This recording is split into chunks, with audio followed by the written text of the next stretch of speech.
Muchas gracias. Gracias a todos por estar aquí, tomarse un tiempo para escuchar esta pequeña plática sobre el cuadro básico y las complejidades que tenemos para la realización del mismo. De hecho, les voy a enmarcar en dos temas todo el entorno de lo que en el Consejo de Salubridad General realizamos a través de la Dirección General Adjunta de Priorización. Y vamos a hablar primero del cuadro básico y catálogo de insumos del sector salud y después cómo se enmarca en la priorización y definición de tratamientos y medicamentos asociados a enfermedades que generan gastos catastróficos. El cuadro básico, catálogo de insumos del sector salud, es un documento que existe donde se agrupan todos los insumos y existe de manera formal desde 1975. A través de los años, ha sufrido ciertas modificaciones en lo que a reglamentaciones se refiere y también a requisitos. Por ejemplo, es muy puntual mencionar que en el año 2003 se establece como un requisito dentro de la solicitud para poder ser incluido dentro del cuadro básico el tema de farmacoeconomía. A partir de ahí, en los últimos 10 años, el tema de farmacoeconomía ha crecido de manera exponencial, no tan rápido como se quisiera, pero de manera exponencial, de toda forma que ha ayudado a la creación de recursos humanos y de hecho hoy día hay cursos especializados en universidades de alto nivel en donde se pueden tomar este tipo de diplomados y hasta maestrías. Es importante mencionar que este disparador hasta en el entorno laboral, fue gracias a una iniciativa elaborada en 2003 por el Consejo de Salubridad General. Asimismo, en función de la farmacoeconomía han ido evolucionando diversos documentos, que vamos a ver uno más adelante sobre todo, que nos ayuda a entender de qué manera se evalúa cada uno de los insumos presentados, donde se toman en cuenta no nada más la parte económica, sino las implicaciones sociales y clínicas que pudiera tener la inclusión de un medicamento. Hasta hoy, en aras de la transparencia, la última modificación que se acaba de realizar es en este año 2014, en donde hay para los solicitantes una junta técnica previa a fin de que tanto el comité del medicamento que lo va a evaluar como los propios solicitantes tengan mayores elementos y mayor transparencia sobre el tipo de solicitud que se está esperando y el tipo de información que deben presentar. Básicamente, como lo mencioné, el cuadro básico es un documento donde se agrupan todos los insumos que hoy día el sector salud puede adquirir y donde obviamente estos insumos han sido evaluados desde la eficacia, su seguridad y la parte económica. ¿Cómo funciona o cómo se genera este documento llamado cuadro básico? Se genera a través de una comisión interinstitucional. Esta comisión interinstitucional consta de 8 instituciones que nos acompañan a sesionar para revisar cada una de las solicitudes. A su vez, la comisión interinstitucional se divide en diversos comités.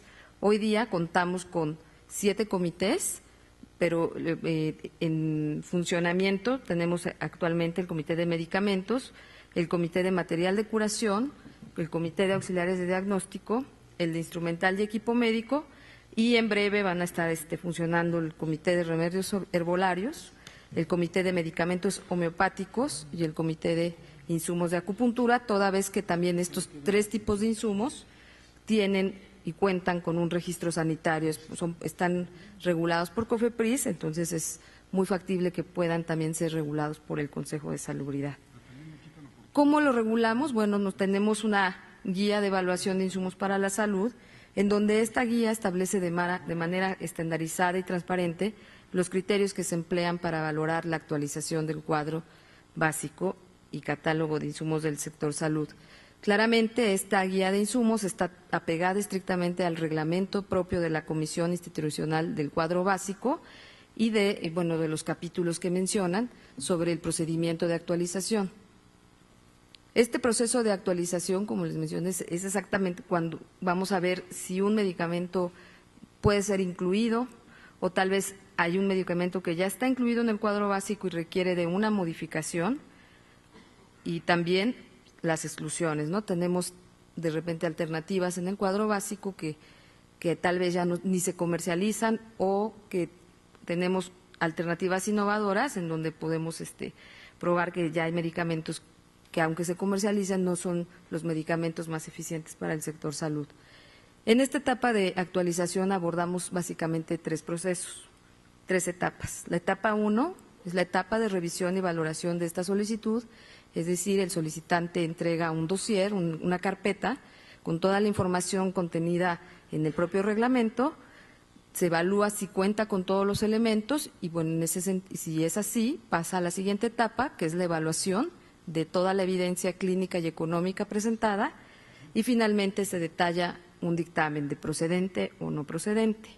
Este dictamen, bueno, básicamente se establece en una junta donde se evalúa junto con todo el comité, es decir, los 8 miembros de las instituciones, y donde se discute de manera muy puntual y exhaustiva cada uno de los elementos que presenta la carpeta, es decir, se revisa profusamente la evidencia clínica y que ésta sea acorde con el estudio de farmacoeconomía que se está presentando y que también las condiciones epidemiológicas correspondan a nuestro país.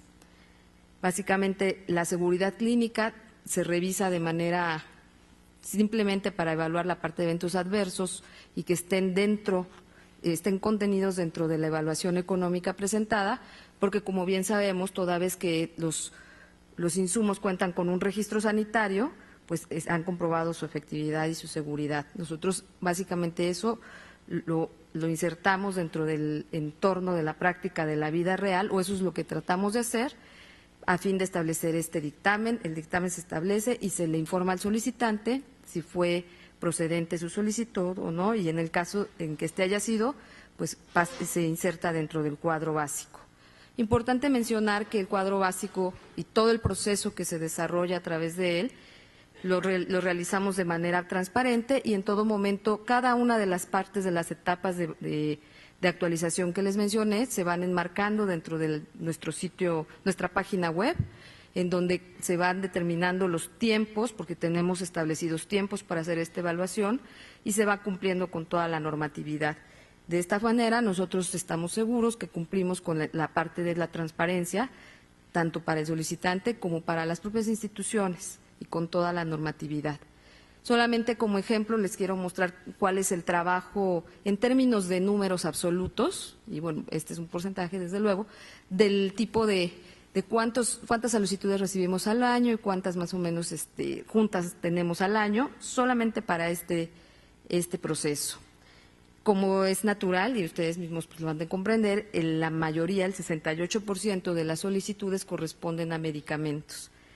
La minoría serían para auxiliares de diagnóstico, instrumental, equipo médico y material de curación, pero bueno, no es tanto la cantidad, no son menos importantes, también evaluarlas conlleva un grado alto de expertise. De hecho, en cada uno de los comités participan diferentes miembros de las instituciones, acordes a su área de conocimiento.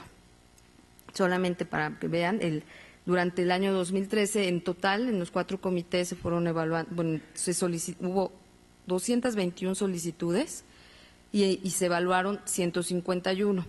Este desfase entre 221 y 151 significa que no pasaron de la etapa de valoración algunas de las solicitudes porque no cumplían con los requisitos cabalmente.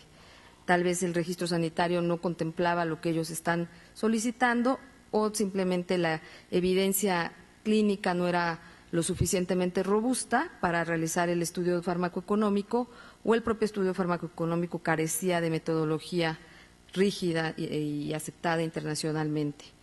En general, bueno, tuvimos 68 solicitudes procedentes, esto enmarca que estamos hablando de un 45% por arriba de solicitudes procedentes, lo cual nos pone a la misma altura que en otros países en términos de inclusiones al sector salud. No es que aceptemos menos en México de insumos o aceptemos más, simplemente se da una idea de que se acepta lo que es necesario y lo que va a hacer, lo que agrega valor al sector de salud público. Todas estas evaluaciones y todas estas solicitudes se evaluaron durante el año en 45 sesiones.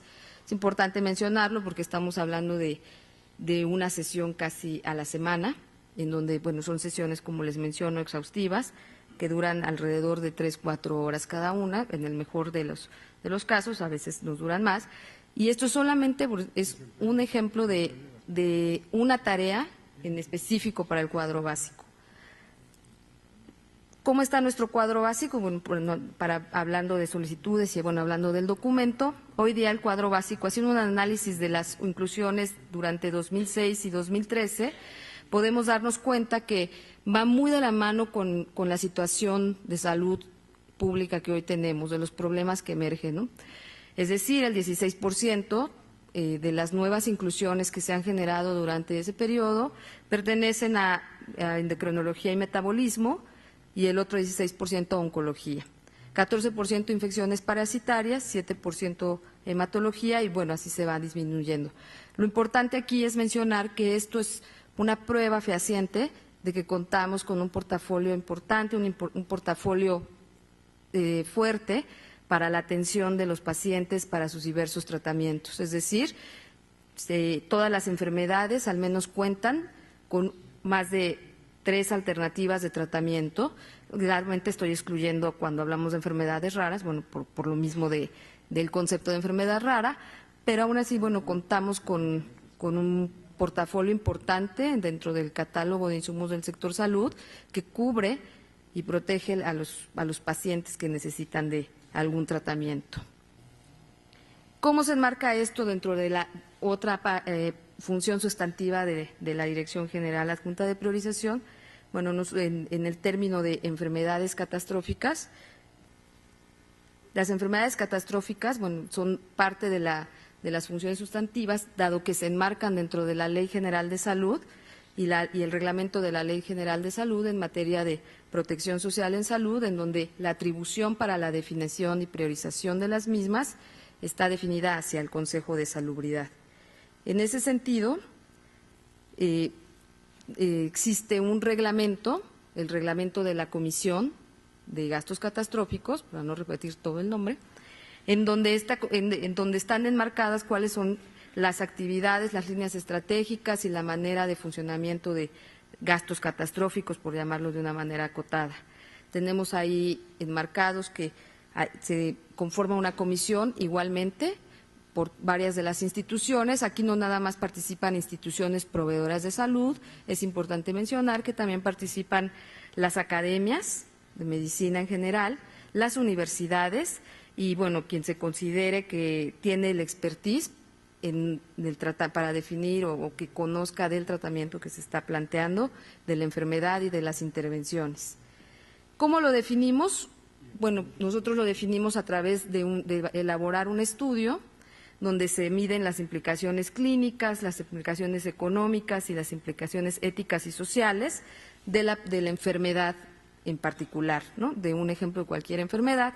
Se hace un estudio, se valora, se mide la carga de enfermedad respecto de nuestro entorno de país y a partir de ahí se va priorizando y se van generando los protocolos de atención.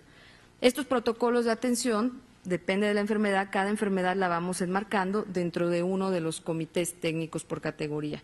Hoy existen 9 comités, estos 9 comités están enmarcados asimismo en el reglamento de la comisión y ahí vamos puntualizando cada una de las enfermedades.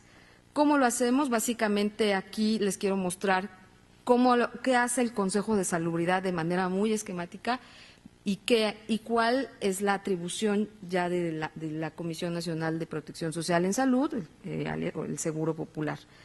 Como les mencioné, en el Consejo se prioriza, se define el protocolo.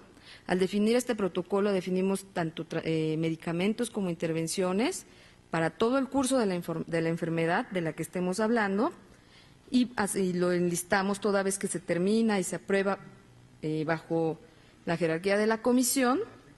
Se enlista como una enfermedad de gastos catastróficos.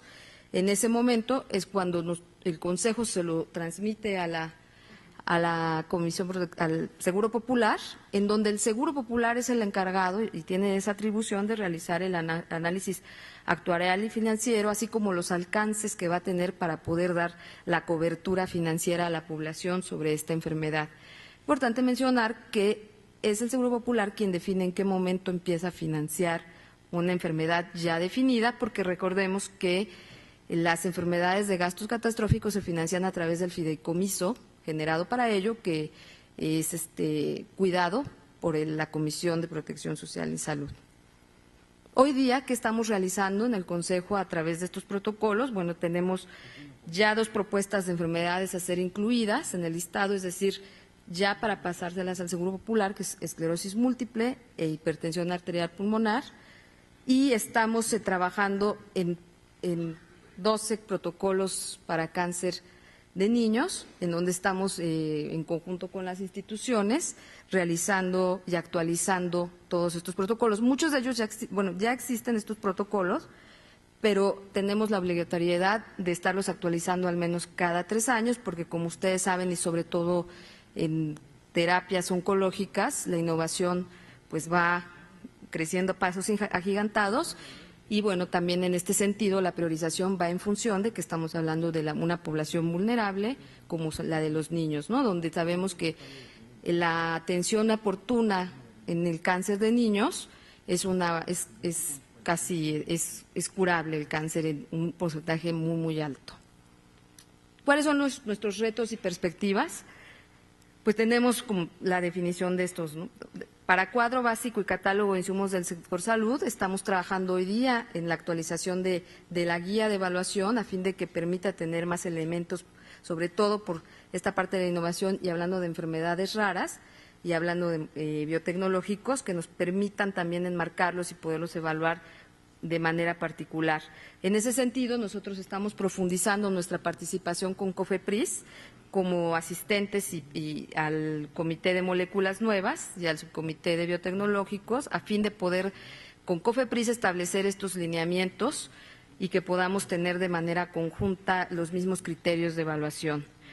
De igual manera, como un análisis aparte, vamos a iniciar un análisis de los medicamentos opioides, sobre todo para la parte de cuidados paliativos, dado que queremos estar muy seguros de que lo que hoy tenemos para cuidados paliativos sea suficiente o no, y estamos precisamente en eso, a fin de que si no es suficiente, incorporar con los elementos clínicos necesarios los medicamentos que así sean necesarios. De la parte de gastos catastróficos, estamos realizando un análisis de priorización para la actualización después de cáncer de niño de las siguientes enfermedades. Asimismo, estamos realizando un análisis del reglamento interior de la comisión porque se nos ha quedado un poco corto. Es importante mencionarles que este reglamento es del año 2005, es una comisión muy reciente, entonces después de todos estos años pues necesitamos hacer algunas mejoras que nos permitan todavía puntualizar de manera más oportuna nuestras acciones. Y, desde luego, reforzar la colaboración con la Comisión Nacional de Protección Social en Salud. Estamos trabajando con ellos a fin de homologar, por ejemplo, en este sentido, el catálogo de medicamentos del CAUCES respecto del catálogo del cuadro básico y revisar cuál sería la factibilidad de incorporar algunos insumos y medicamentos. Básicamente, esas serían las funciones sustantivas que conlleva la Dirección General de Adjunta de Priorización, y bueno, me da muchísimo gusto presentarles ahora al doctor Juan García Moreno, que nos va a hablar de ¿qué? De medicina regenerativa y terapia celular avanzada. De manera formal desde 1975. A través de los años, bueno, ha sufrido ciertas modificaciones en lo que a reglamentaciones se refiere y también a requisitos. Por ejemplo, es muy puntual mencionar que en el año 2003 se establece como un requisito dentro de la solicitud para poder ser incluido dentro del cuadro básico este tipo de diplomados y hasta maestrías. Es importante mencionar que este disparador hasta en el entorno laboral, bueno, fue gracias a una iniciativa elaborada en 2003 por el Consejo de Salubridad General.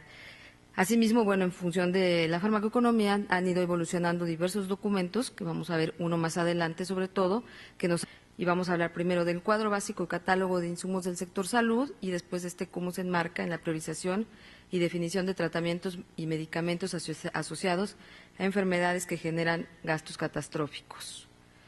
El cuadro básico, catálogo de insumos del sector salud, es un documento que existe donde se agrupan todos los insumos y existe.